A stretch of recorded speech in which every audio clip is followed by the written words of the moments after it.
ఎంత తొక్కితే అంత పైకి లేస్తున్నట్టుగా ఉంది వైసీపీ.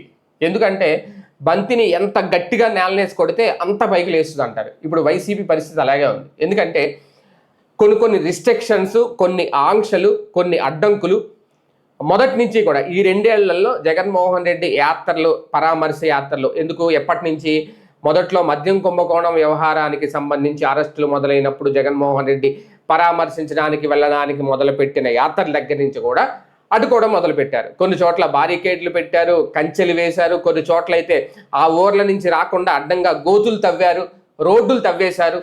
ఇవన్నీ చేసినా సరే జనాన్ని అడ్డుకోలేకపోయారు. ఇప్పుడు నేను కర్నూలులో కూడా అంతే రిస్ట్రిక్షన్స్ పెట్టారు, గ్రామాల నుంచి ఎక్కడికి రాకూడదని. అయినా సరే జనం అయితే వచ్చేసారు. అంటే ఇక్కడ ప్రభుత్వం చేస్తున్న తప్పో లేదంటే ఇది ఒప్పో అనేది ప్రభుత్వం ఆలోచించుకోవాలి. వాళ్ళని ఎంతైతే అడ్డుకోవాలనుకుంటున్నారో అంతగా జనం బయటకు వచ్చేస్తున్నారు.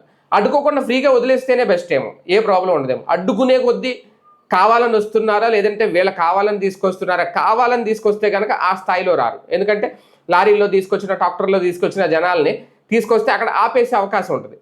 అలా కాకుండా ఏదో రకంగా ఏదో పక్క నుంచి, ఏదో మూల నుంచి, ఏదో రోడ్డు నుంచి వచ్చేస్తున్నారు జనం అంటే అది వాళ్ళలో వచ్చిన చైతన్యమో లేదంటే జగన్ మీద అభిమానమో, జగన్ని ఏదో రకంగా చూడాలి, జగన్ని కలవాలి అనే ఉద్దేశం ఏదో రకంగా. అంటే ఎంతైతే అడ్డుకోవాలని ప్రయత్నిస్తుందో ప్రభుత్వం అంతకు మించి జనం వస్తున్నారు. మామూలుగా అయితే ఒక 5,000 మందో 10,000 మందో వస్తారు వదిలేస్తే, ఫ్రీగా లేదు ఇలా అడ్డంకులు సృష్టించడం ఆ జనాభా సంఖ్య పెరిగిపోతుందేమో అనేది ఇప్పుడు వాళ్ళు ఆలోచించుకుంటారట. ఒకవేళ రేపొద్దున అడ్డంకులు లేకుండా కొన్ని రోజులు వదిలేస్తే అప్పుడు తెలుసు. ఇప్పుడు పాదయాత్ర ఉంటుంది రేపొద్దున్న, అది అవునన్నా కావద్దన్నా ఆయన పాదయాత్ర చేస్తాడు, ఆయన స్వేచ్ఛ, ఆయన హక్కు, దాన్ని అయితే ఎవరు అడ్డుకోరు.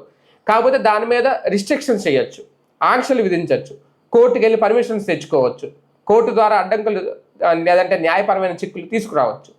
అయినా సరే జగన్ పాదయాత్ర అయితే ఆగుతుందా? ఆగదు. ఇప్పుడు కూడా అంతే. ఈ యాత్రలు, పరామర్శ యాత్రలు, పాదయాత్రలు ఇవన్నీ అయితే ఆపడం సాధ్యం కాదు. అదే నేపథ్యంలో వచ్చే జనాన్ని కూడా ఆపడం సాధ్యం కాదు. ఎంత తొక్కుతుంటే అంత పైకి లేస్తున్నట్టుగా అంత భారీ స్థాయిలో జనం రావడం అనేది మరోసారి కర్నూలులో నిరూపిస్తుంది.